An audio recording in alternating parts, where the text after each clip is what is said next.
fundraising campaigns, not participating in them. Correct. I participated in plenty. I've even shaved my head, but I'm glad it all grew back. it did. Thank you. I think I look good now. No, I've never initiated one, and I think it takes a lot for a teenager to want to initiate a cause like that.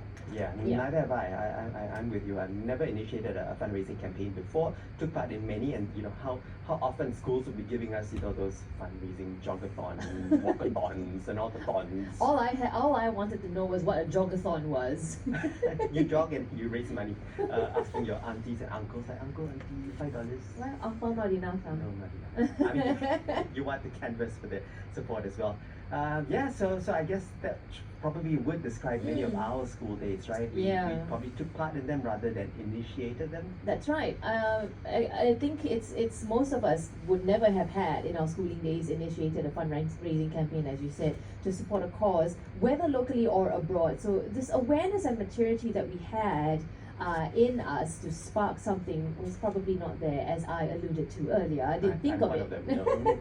But not so for two young people joining us now in the studio. That's right. Amelia Kitcher and Joshua Koo. They are both 17 and students at SJI International. And schoolwork and grades aside, they are behind a fundraising campaign, and it's called Pedal for Water. The beneficiaries of clean water are villagers in a province in Cambodia. So let's have this conversation flowing now with Amelia and Josh. Thank you for joining us, both of you. Welcome to the studio. Thank you for having us. I'm glad that you guys could take time off school, right? We are on holiday right now, so it's perfect. Good timing. Good timing. Well done, Stanley. All right. So what sparked this idea of a fundraising campaign for water filtration systems in a province in rural Cambodia? Well, interestingly enough, all this started from a school project, more specifically a business project, where I had to contact a company of my choice, and propose a solution to help them with their business. So most of my classmates, they chose for-profit enterprises. Right. But I decided to go with a charity to do something different. So as part of the project, I suggested a recommendation on how WA, this charity that we're working with, that primarily focuses on providing clean water to rural province of Kampong Chenang, Cambodia. The recommendation that I gave was to engage the cycling community due to the pedal-powered nature of the water filtration systems that were designed and installed in these schools in rural Cambodia. And to be honest, after I submitted my report, I had no intention of following up with my recommendation, because just give me my A grade. Because it's a lot of hard work, and I've balanced school and sport, and it takes time and commitment. But after weeks of consideration, I decided to rope in Amelia to help me. Amelia is the daughter of the CEO of WA, Philip Kitcher.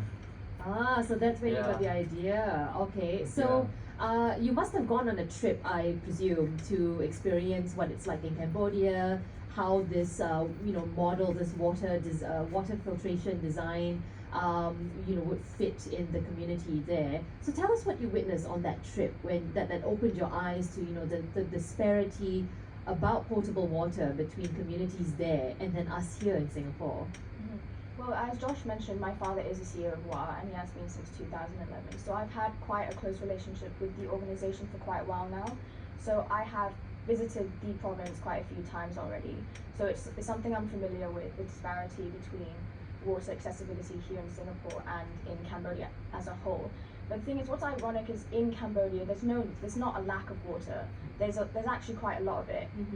They have this main lake called the Tonle Sap, which is actually the largest freshwater lake in Southeast Asia.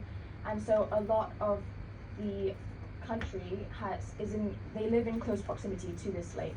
And that lake connects to the Mekong River. So there's a lot of water accessible. The issue is that it's not clean, drinkable water.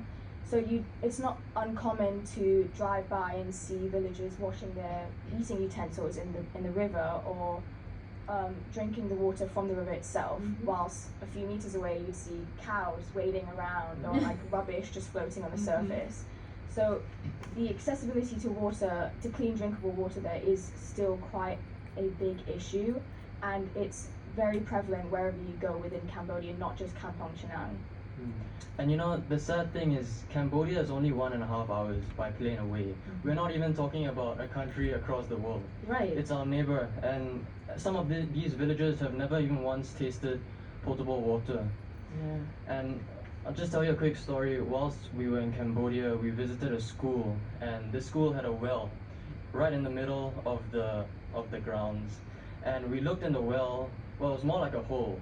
And we looked in the hole, and it was filled with this black, oily substance with litter in it, and it looked like tar. And I thought there's no way that that's water or the For them to drink, exactly, right? yeah. Right. But the principal told us that in fact that was the water they used to wash their hands, to no. drink. And you know, in Singapore, we take a look at our school, for example. We have a water, or what do you call it, a water cooler, Yeah. 20 meters from every classroom. It takes us 10 seconds to gain access to this clean water. And if we're being honest with ourselves, most of us here in Singapore have never thought twice about get access to clean water. Absolutely. We take it so for granted. Yeah, I think you're absolutely right there. I remember going to Nepal, hiking there, and we had to be very careful because, like you said, Amelia, a lot of them were washing their cutlery and their dinnerware right by the river. There was a spout, but it doesn't make that water any cleaner. So it's really quite disparate, the kind of conditions they have over in these countries versus what we have here. Yeah, these water bodies are multi-purpose, I suppose. So Amelia, I mean, having seen Josh, you know, through his project, and then now interested in and becoming more interested, invested in the work and efforts of WA, do you see that he's slowly becoming, you know, all that much more a champion for clean potable water in communities? It's not just a school project anymore, apparently. Yeah, actually, yeah, because when I first met Joshua, he wasn't as involved in service as he could be. I mean, obviously, with my dad, with my dad being so involved within that like industry, it's always been like second nature for me to be involved as well. Yeah. And I'm fortunate to have had all of these opportunities to be exposed to like the different realities many people are subjected to, especially because we live in Singapore, and it's so hard sometimes to like keep yourself in check to realize that in other countries it's completely different. You know, there are people I know who, for sanitary reasons, refuse to even drink our Singapore tap water. I know. Which is they choose to drink mineral water. Yeah. Which is ridiculous in my opinion. I mean, you can go to this bathroom and the tap water there is clean. Absolutely fine. Yeah. Yeah. So I'm very curious to know what sort of goals you have set for yourself for this campaign, Josh. What do you hope to achieve, as well as what sort of timeline you're trying to work within. Josh, Amelia, who would like to take this? I mean, so overall our goal is to raise 12,000 Singapore dollars, which will fund the installation of 5 water filtration systems. So we plan for 4 to be installed in schools and 1 in a healthcare centre. So to give more detail, 1 water filtration system, which is designed by WA, it costs around 2,500 Sing, and that will last for around 5 years, including maintenance. So the staff and students at the schools and the healthcare centres, they're briefed when it's being installed of how they can maintain it themselves. So that way it will last longer.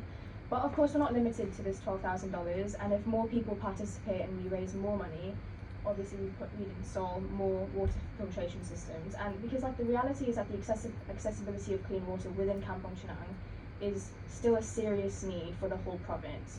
So WA has so far succeeded in installing just over 200 into over 200 schools, but there's 500 schools in Kampong Chhnang. So we're not even half So yet. there's a serious way to go Yeah. in terms of how many more. It's they great to plan hear how many install. schools they have, but also at the same time you want to keep them healthy at the same Yeah. time, right? Okay, so your campaign is called Pedal for Water. So we have to make that connection between the pedal and the water. Why is the campaign called pedal rather than run, walk, swim, some other activity? I mean, I would love to swim for water. Are you guys avid cyclists by any chance? Is that why?